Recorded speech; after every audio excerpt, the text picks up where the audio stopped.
Hello, everyone out there in podcast world. Hope you're having a great day. You're listening to the Service Business Mastery Podcast. I'm your host, Tersh Blissett. Getting tongue-tied already. On your own name, nonetheless. On my own name. And then we have Mike Motorbike McAllowitz on the show today. So super duper excited. Mike's a great guy. I mean, I talk about him all the time and I talk about Profit First and Clockwork, Pumpkin Plan. But what we're going to talk about today is one that I'm super excited about, and I didn't even write the book, but I'm jealous. I mean, I'm in the book, so I like share it constantly, but I'm trying not to be overexcited about it because it really is a cool story, and a lot of my success in business wouldn't have happened without Mike and his entire team. So welcome to the show, Mike. Brother, thank you for having me, and thanks for being so candid in what you share. I mean, I followed your journey for a while now. You came to my offices, and I remember when you shared that story of going through the BHN, the Business Hierarchy of Needs, and having, at least my interpretation of it was a clarity on your avatar. And then, and one thing I tell Tersh is the fact that air conditioning, like an outside lame-o like me, I had no clue. I always thought the summer would be the revenue maker of the century for you. When summer hits, if you're doing air conditioner, you're rich. Air conditioning. And you said, no, we're getting more activity, but it's repair work. We actually drop in revenue. Yep. And that had me make a ton of bricks. I was like, oh my gosh, and I never saw it from that perspective. And then it lit me up when you applied that process, and then your summer was your best period ever.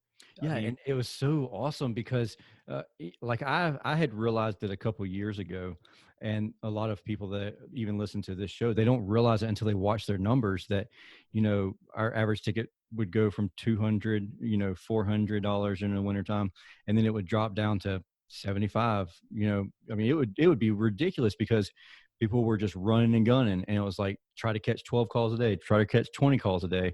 Yeah. And you can't serve your client when you're doing that. And doing that process, it really, like, I knew it. It's one of those things where like it brings to light gut feelings that you knew already. But once you can see it on paper, then it's really like, oh crap. Like, yeah, you're right. Like, I knew this was the case, but now I really know it's the case. So now I have no excuse not to fix it. I love what you said is that, serving, 20 clients a day, I can't even fathom that. How do you ping pong between that many people? Mm-hmm. To your point, the only way to do that is by curtailing the service you provide for the current client, because there's a rush to get out to serve the next guy. Mm-hmm. So we can't serve them as well. We can't see the opportunities for other considerations they have. Maybe they need to upgrade their system. Maybe there's other opportunities, but it's such a rush job that it's just do the minimal amount of work to get by so I can get to the next guy. Mm-hmm. It's funny. It's like the antithesis of why we're in business. We want to serve the client exceptionally well, and we want to serve ourselves by being profitable. Yeah. And it seems under that duress, it doesn't happen. And I love everything. I love everything that you say. I mean, it's. I saw you on Mike's. We were on Mike's call yesterday or 2 days ago. I saw you popping in there with a picture of me and you. I was like, yeah! I said, call it out, but yeah, that's funny. But I was listening to something you were saying. Actually, I believe it was today on the drive, and it was you were talking about the nonprofits and trying to go through this period this COVID period where you are giving back, but you're not giving back if you're not there to sustain. Like, if you're not there in the long run. Hallelujah. You're definitely, you need to take, like, giver's gain is a false thing. Like, it's something that I hear all the time. I've been guilty of saying it a lot, the giver's gain type mentality, but you have to gain to give instead of give to gain, and I love that concept that you've mentioned, and you've said it several times, and it's finally clicked in my head. Yeah, so the business hierarchy of needs has 5 levels. That foundationally we need sales, then profit, then efficiency, order. Mm-hmm. Then ultimately you can have impact and legacy. Those are the giving stages.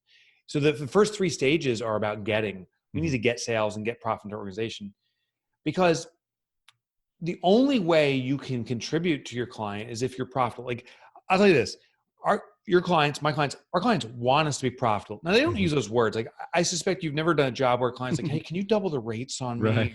me? Really screw me over on the pricing. Yeah, yeah. Of course not. But what clients do say is, I want a great installation. I want a perfect job.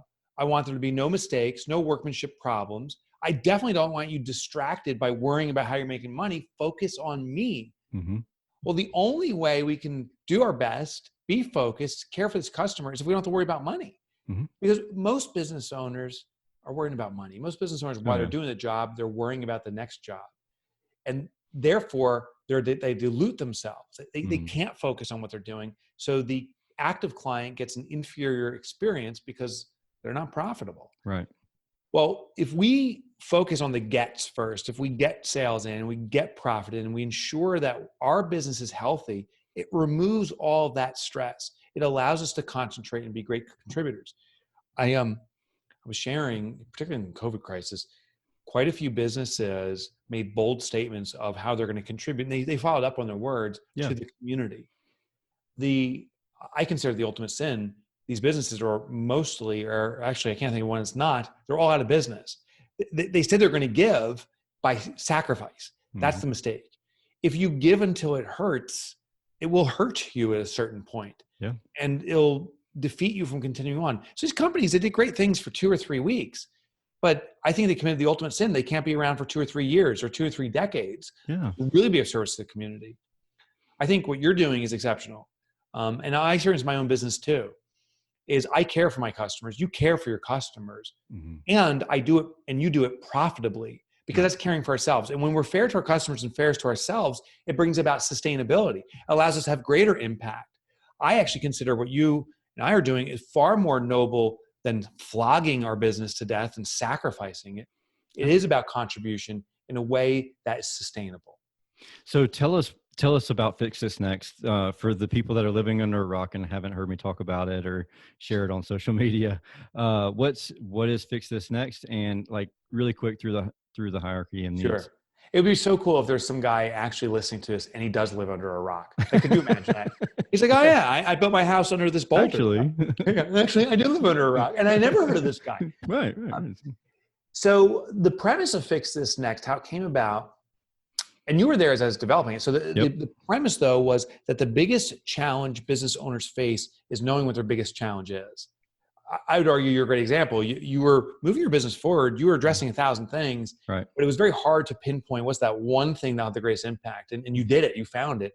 And look what happened. It was explosive. So the biggest challenge entrepreneurs have is knowing what their biggest challenge is.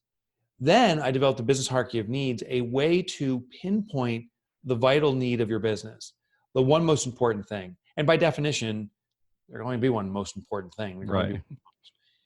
So it works. It's a hierarchical structure. It's translated from Maslow's hierarchy of needs. Originally, you were there. I called it the ascension model, and I was playing with it.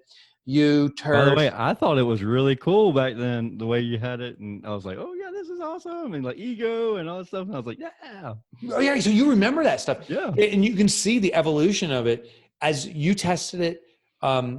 There's another guy, Aaron, who I'm working with right now. He was in the room. He had that manufacturing business, the CNC equipment, if you remember him. Yeah. Mm-hmm. There was about 30 or 40 people in the room, and one person made candles. I've been in touch with everybody and watching them progress, and the model's been changed and simplified. That was the key. Yeah. Well, what I found is there's 5 levels of business needs, and this is true if you're an HVAC guy or an author guy or whatever you do. Foundationally, every business needs sales, and sales is the creation of cash for a business. If you want to equate this to human needs, it's like oxygen. If you don't have any sales, your business ain't breathing. It's going to suffocate. Once that's satisfied, we then elevate to the next level, and it simply just needs to be adequately satisfied. The next level is profit. Profit is the creation of stability for an organization. Warren Buffett said, as the tide goes out, you see who's swimming naked.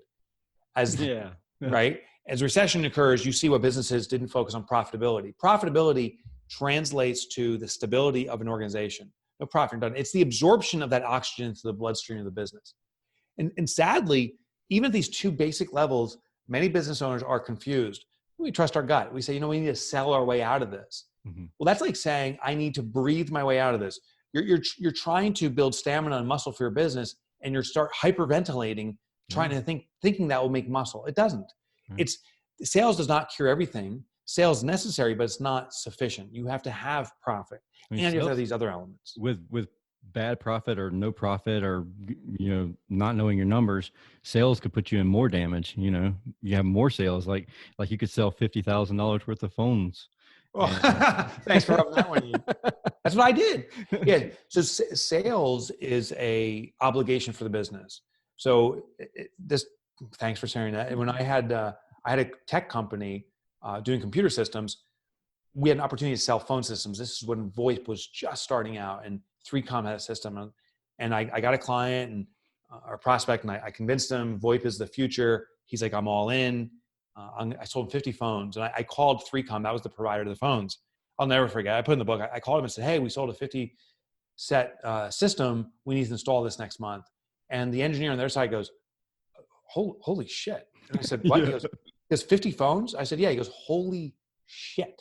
And that was like, talk about red flags. Like, he punched me with a red flag. And I'm like, yeah, let's do this. Yeah.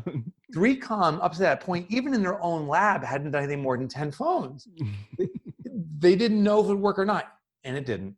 It was a disaster. So I put obligation on myself, responsibility, which felt like such a success. I sold 50 phones, I don't know what it was, like a $30,000 or $40,000 sale. For me, it's a big project. I'm like, yes. Yeah. Well, the phone system failed. I had to refund that money. I had to reinstall his old phone system to get him back up and running. And I had a client that hated me. Now I was done with that business forever. Yeah. So I'm lucky he didn't sue me, because it really devastated his business because he had no phones that worked. Yeah. So with the sales process, you said sales first. We know that, like, if we're looking at like a pyramid or a triangle, sales is our base, our foundation. It must be secured. But you said satisfied. Does it have to be, it does not have to be perfected before you move on to profit? That's right. Okay. That's right. So this is like building a structure that we continue to build. If you ever built a house and you added on to it, this is what's similar like is you build the foundation, then you build the structure above it. But then you say, I expand my house. You have to go back to the foundation, maybe expand the foundation or add a new basement here. And then you start building up again. So the mistake is perfecting sales. You do need to perfect it for the moment, but perfecting it for the infinite future. Some businesses just try to keep on growing sales more and more and more, and then believe they're going to sell their way out of it. That's not the goal. The goal is to build adequate sales so that we can extract profitability from it. Once you can extract profitability, we can focus back on sales and say, how can we amplify sales? Because now we have a profit model. Expand sales some more and expand profit. So do we is that the cycle that we only go to profit and then we start working on sales again, or do we go up to the next level? Good question. Yeah. Not necessarily. We always have to find out where the next fix is. So the next level is order. Order is organizational efficiency, where there's no dependency on an owner. Off air before we started this, you're experiencing a demand on your own time in a service side. You may have an order challenge in front of you. It seems like it is. Yep. But we always go back to base and say, first of all, do we have adequate sales going on? Because if we have a demand problem on your time and if we have a lack of sales, we actually have to fix sales first. But from our discussion, it's pretty clear you don't have a sales problem right now. We have sales. It's just the order problem, and it's 100% my fault because I drugged my feet. So we're taking it all in strides, and we recognize the problem. There's no fault here. It's just the reality. That's the next bottleneck. Yeah. So you got sales. It's profitable. So now we got to focus on order. Order is where, at least part of it, is where we can extract the owner. Because in small business, if there's dependency on the owner, we haven't achieved order. If you go to a McDonald's, you'll never see the owner there. That is a business machine. And I'm not saying we need to be like the next McDonald's and make shitty hamburgers. Right. I am just saying we need to get to a level where there's not a dependency on the owner, and ultimately not dependency on any linchpin employee. And then maybe once that order and efficiency is brought back, then we go back to sales and say, let's expand this now. So you will ping pong around. This is not a ladder. The level above order is called impact as a creation of transformation. And this is where we switch from getting for our business to giving to our community. The impact level is where you create transformation. Your clients see you beyond the transaction, and they say, you've changed my life. Um, So that's the struggle whenever you and I first met. That was my struggle. I was at impact, yeah, but sales sucked. yeah, And so like I was at the impact level and I wanted to do the impact and I wanted to leave a legacy. yeah, And so our profit numbers were down. I think our profit numbers were at 2% because we were doing profit first. And I had finagled my percentages so that my profit was either 2 or 4% at that time, because I was spending so much money on the legacy or the impact side of things. And when you said that, I was like, oh, I'm having a hard time wrapping my head around this. But then by the end of that day, I was like, all right, I've got it. We're changing this completely. And that really, I um, love that. it's awesome. I love that. And I think what you may find, it's not true for every business, but I think what you will find is that in the transactions themselves, you'll start providing transformation. So Hmm. remember, you were looking to give to the community and really Yep. shift your community. Hmm. Well, I believe perhaps your communities are actually your client base. Yep. When your clients start saying to you, this wasn't an HVAC job. This was something greater. You've changed my Yeah. life. We know we're hitting transformation, and it can happen in any industry. You know, you may change people's lives because they can finally sleep through the night, Hmm. and sleep well, and they're enjoying their family more. Or maybe you find that there's a community of people that are highly allergic, and your systems are actually preventing those allergies. But you will find it presenting itself, and that's when we really start amplifying that. When it manifests through the job or the work we do directly, Hmm. that's the essence of transformation, because that can be scaled bigger and bigger and bigger. It's part of it though. It's not Yeah. just giving to our community. Yeah. And I think that the empathy, the showing that you care.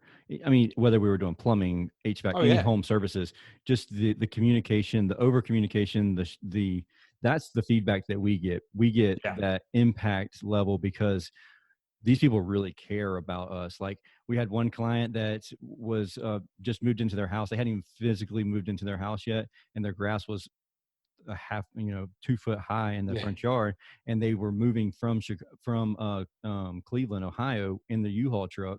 We were changing out the units before they moved into the house. With like they bought the house sight unseen. We sold them AC units basically sight unseen, and I had lawn care guys come cut their grass for them. So when they arrived, the grass was cut. It's one less thing they had to do, and it was something that.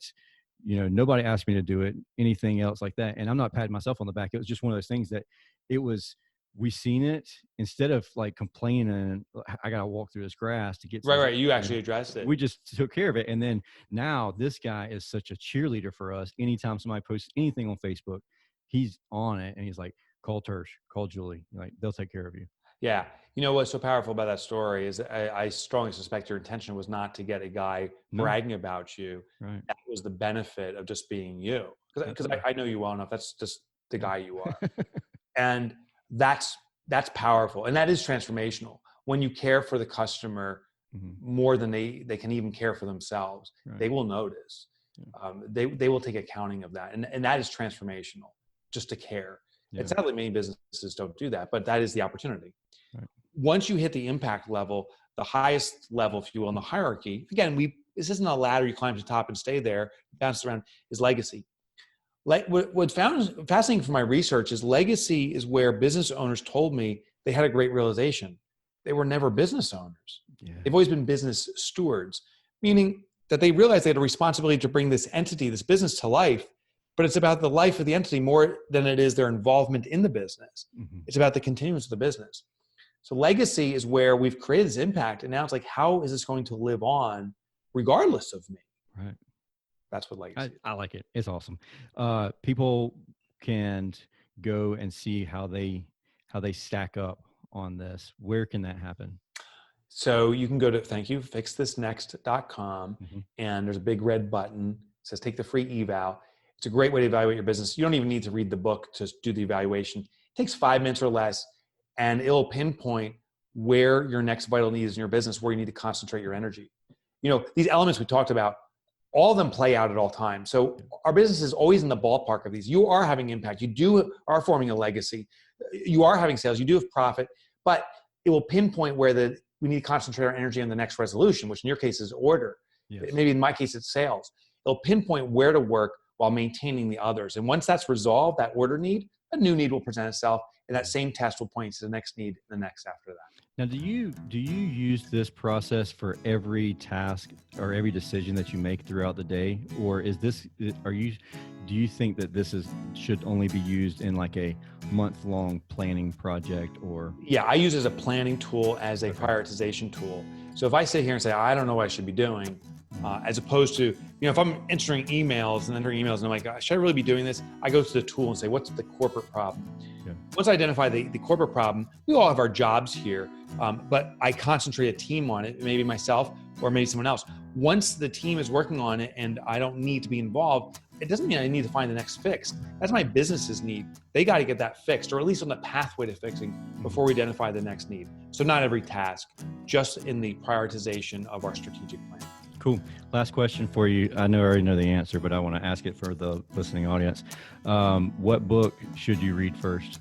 What's next, right? So and the reason you ask it, maybe it's because I get asked that regularly, and I used to say, read Profit First, whatever I got hyped up on. I realized the biggest challenge business owners have is knowing what their biggest challenge is. Fix this next, we'll find it. So I think it's a great starting point. Yeah. So I'm so honored. This is the guy that his life goal is to end entrepreneurial. Oh, check this out. This is something you got. Eradicate entrepreneurial poverty. There it is. Eradicate entrepreneurial poverty. I love it, man. And I'm honored that you came on the show. We got to get out of here. You got some stuff to do. I got some stuff to do. I appreciate you taking some time out to come on the show, and I look forward to talking again soon. I appreciate you, brother. I'll see you in Savannah sometime soon, I hope.